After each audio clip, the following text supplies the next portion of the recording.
Hiya lovelies, or welcome if you're new here, I'm Linz. So if you have been following along for the last little while, I suppose, on the channel, you will know that I have done a few recipes for bread now using the air fryer. Now, my main thing about that is making sure, your list of ingredients isn't dramatic and you're not having to faff around with things like a load of kneading and stuff like that. So really simple, limited ingredients bread. And what kind of got me going down this road? I'd never looked at the ingredients on just, your bog standard cheap loaf of white bread or brown bread or any of that. And looking at the ingredients and seeing the amount of stuff in there that I can't pronounce, I haven't got a clue what it is. And I'm kind of thinking, if that's the case, then it's probably not that good for your body. So yeah, and I just wanted to come up with something that was simple, easy. And now I will tell you, I haven't bought bread in months because I normally just use my little loaf recipe. I'll pop it up there, that I do in the Ninja. Absolutely fantastic. The white loaf, the wholemeal loaf, really good. I love them. But I'm aware that that loaf might just be a little bit too small for some families and things like that. So I have come up with another recipe today. Again, no knead, no faff, no any of the rest of that, and no horrible ingredients. And you can do it in your bigger drawed air fryers. So we're going back now, back to the past, shall we say, to earlier on when I started doing this recipe. And I hope you enjoy it. If you do, make sure to give me a thumbs up and consider subscribing because it is free. Okay, let's get on. So don't worry about writing any of the ingredients down. I'm going to put them all down in a pinned comment below, and I'm also going to put them into the description so they're easier for you to find. Now, to start off with, in this bowl here, I have 500 grams, and this is just plain flour or all-purpose flour, depending on where you are in the world. You can use bread flour for this. That's no problem at all. It will work.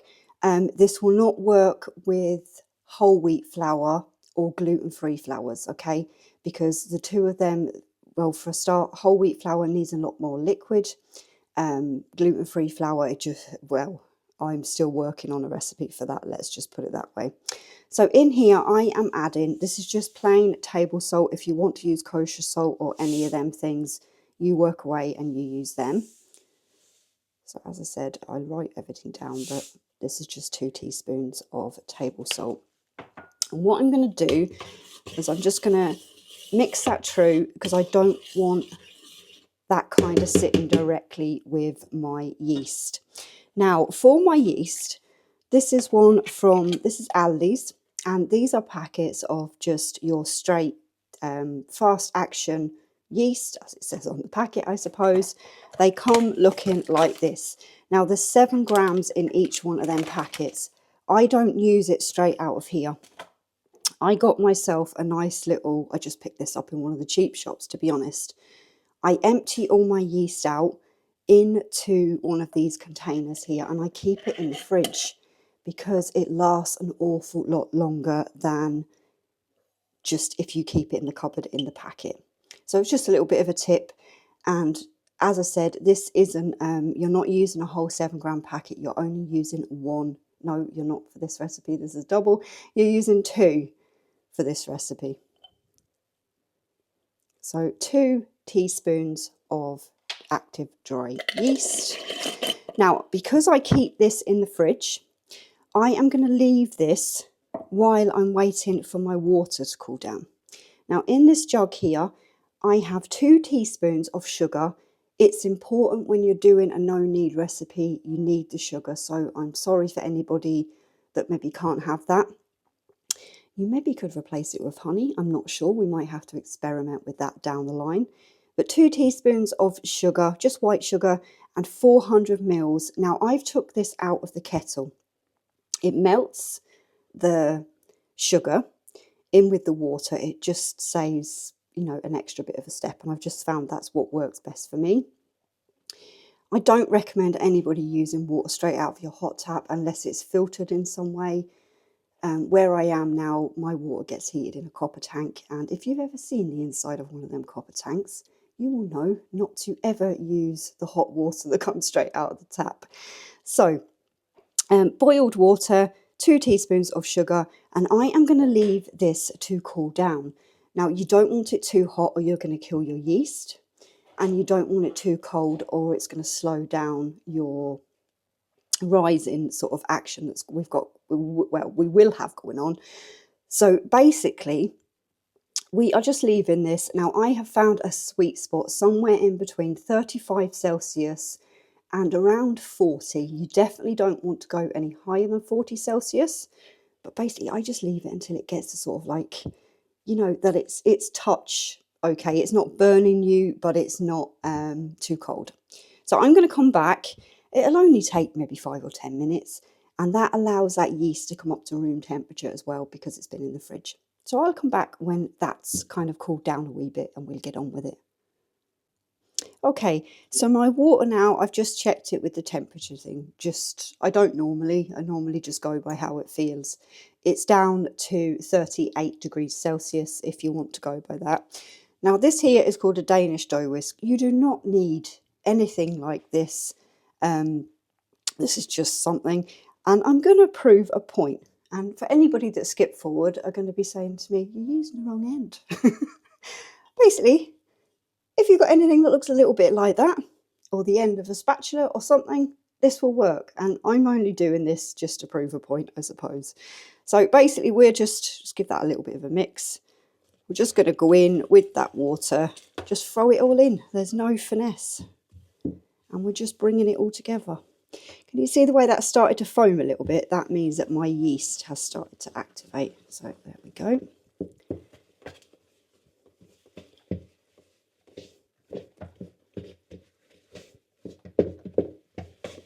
We're just bringing it all together. There isn't any,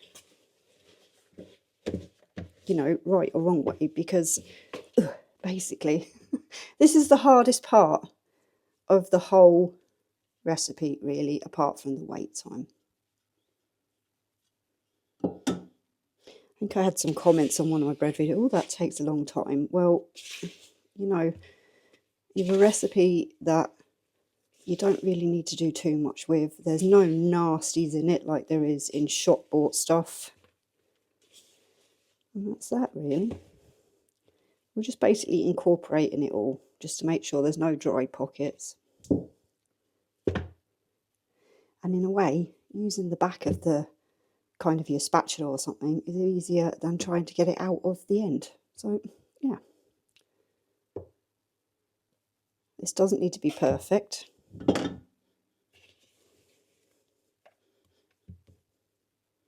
do. Now, this bit here, you can use some cling film over the top of this. You know, just something just to kind of put an airtight seal. I picked up, now I haven't used these, so these are new, shower caps, but they're quite a thick one. I got them in like, I think like one of the cheap shop, the pound shop or something like that, pack of 3 for, I don't know, something really cheap. But because these are quite a thick one, you can wash them and reuse them. So we're just covering that like that. Put them over there a minute. That is going to stay exactly where it is. Now my kitchen today is 16.5 degrees Celsius, so it's a bit nippy. I'm just going to leave it here. We're going to put a towel, tea towel, over the top. Now you want this a minimum of around 2 hours. Basically what we're looking for is for this to have doubled in size. So we're just going to leave that there about 2 hours. Normally that's about the minimum. You can leave it for 3 or 4 if you know you need to go off and do something. This bit's not going to matter, but a minimum of 2 hours. So I'm going to come back in 2 hours. Okay, so we've just been over 2 hours now, and we're going to have a look and see how our mix is getting on. And as we can see, that has at least doubled in size. So what I'm going to do now is I'm just going to, what's classed as knocking it back, I suppose.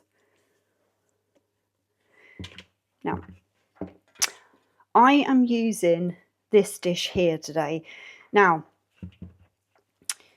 I was thinking originally maybe like a £2 loaf tin, but it's a little bit too narrow to take this recipe. So what I'm going to do is I'm just going to tell you the dimensions of this tin. So if you have something at home already that might work or might fit, then that's, you know, good. There's no need for you to buy anything. If not, I will link these down in the description.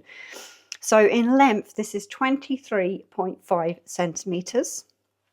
And in width, we are 12.5 centimeters. And in height, we are 6 centimeters. Now, because of the air fryer I'm using it, you know, it's not a deep kind of tray. So this is one I found that worked. As I said, a normal £2 loaf tin, it doesn't work, but £2 loaf tins come in lots of different sizes. I'll give you another example. I have this one here. You can see that.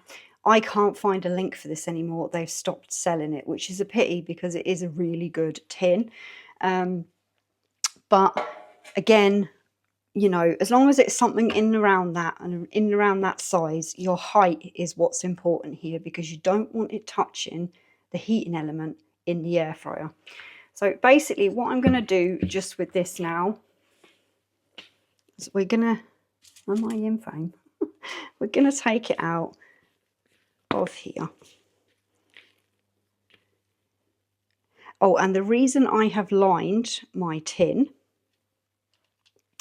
is because if you just try and, we'll say, grease the side of the tin, when this mix rises, it kind of pulls whatever you use to grease the tin up with it.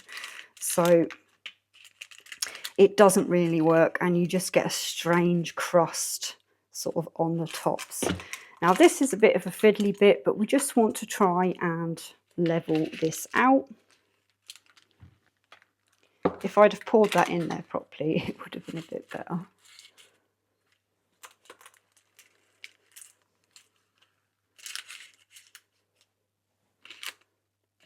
It is a little bit fiddly, this bit, but don't panic.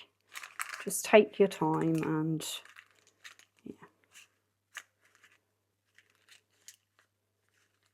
The more time you take, the better looking loaf you're going to end up with at the end. Which, if you've been here before, making things look pretty is not normally my thing.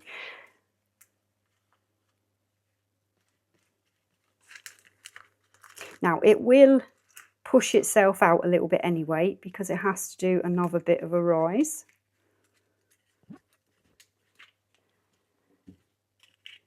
And it isn't going to be all sort of glossy and sweet looking on top, but the result is fantastic. So now I like to do my second proof in the actual air fryer drawer itself. It's not going to sit because there's that bit in the middle, but it doesn't matter. Just try and get it as even as possible in there. And the reason I like to do my second proof in here is because it kind of keeps it covered. Nothing's getting on it. But you could always do this part on the counter or something like that, as long as you've got something that's covering it that's not going to stick to your dough. I am popping that in there now, and I'm leaving this for about 45, hold on a sec, 45 minutes to an hour. I'm going to check it, and what I want is I want to see this level here risen to the top of this tin. We don't want it to go too high because it's going to rise another little bit when we start cooking, and we don't want it touching them heating elements in there. So about 45 minutes, an hour, I'll come back and have a look and see how it's getting on. So this has been in here an hour now, and we're just going to have a look so you can see what you're looking for. So as we can see, this now has come level enough with the top of the tin. We're just going to pop that in centre. Again, you've no crisper tray in here because it makes it too high. So we're using the full drawer on this. And we're going to go on to the bake setting. We're going to go on to 170 Celsius, and we're going for 40 minutes. And we'll press start. Now, this, if you've got this type of, or this model of instant, then basically it does do a preheating, which a lot of other air fryers don't do. So I wouldn't really pass any remarks on that at all. I'd leave it at the 40 minutes. Say if you're doing this in maybe the Ninja Flex Drawer or any of the ones where you've got a bigger space, I'd leave it at the 170 Celsius, Fahrenheit should have been up already, for 40 minutes. And I'll come back when this is finished, because the next part is very important when you take this loaf out of the air fryer. So this has just finished its cooking time. And this is where you hold your breath a little bit. There you go. There is your loaf. Now, as you can see, this has come out quite high. Ooh, not going to be able to just get rid of it for a sec. This has come out quite high. So this is where it is really, really important to not let it rise too much on its second rise, because otherwise, especially with this air fryer in particular, it only has quite a shallow drawer. So if you let it go anywhere past the top of this tin here, you're at risk of this touching the top of the heating plate, and then you're going to get it, then it's going to burn.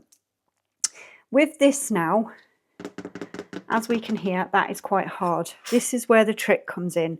You need to get yourself a clean tea towel and pop that over the top. And what that's going to do is any moisture that's in there, it's not going to dry it out, will kind of soften up that top then. So I'm going to leave that for around half an hour, 40 minutes. And then I'm going to come back and I'm going to take it out of the tin and let it cool down some more. I'm after literally taking this out of the pan and started to unwrap it and hadn't pressed play. So, oh, there we go, Linz. But anyway, we're just taking off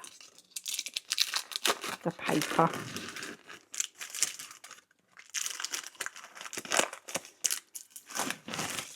There we go.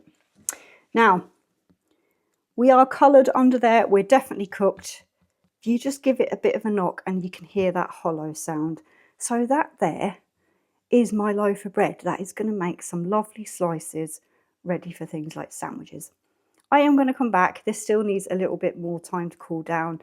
If you cut into this before it's completely cool, it's just going to kind of like, it just doesn't work very well, and it all balls up in the middle and it's just really not nice.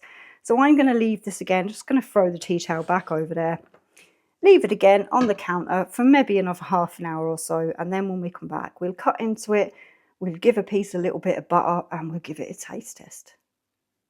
So here is my loaf. Lovely. If you wanted to and you weren't that happy with having, that looks a bit brighter than it is for a change, this, then you could pop it back in for a few minutes, but personally I don't see the point, you know, it's just that. So still have a nice bit of a crust, but as you can see, it's soft.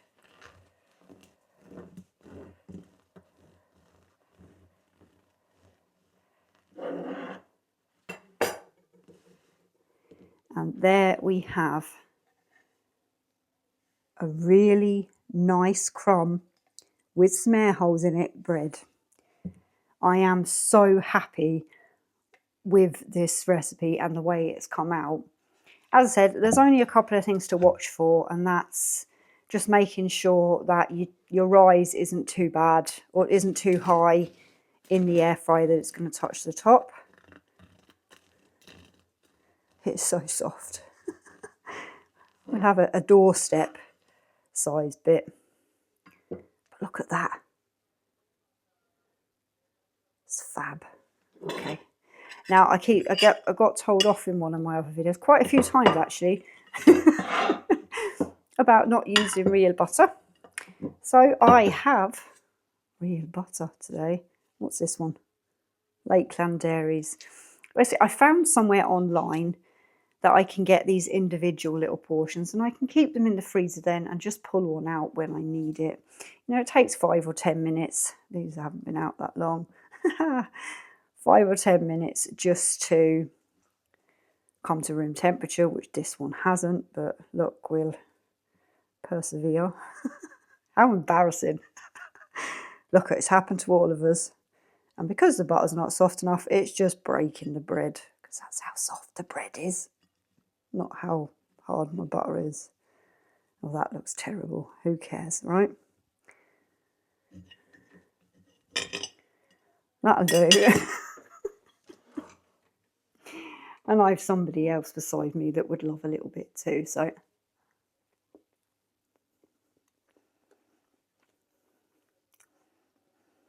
It really is lovely. But the way it's just so soft and falls apart, it's fabulous. Now, if you wanted to make this bigger loaf and not use it all, then what you could do is you could slice it up and put it into the freezer, take it out a couple of hours before you need it, or an hour or two before you need it, and it's ready.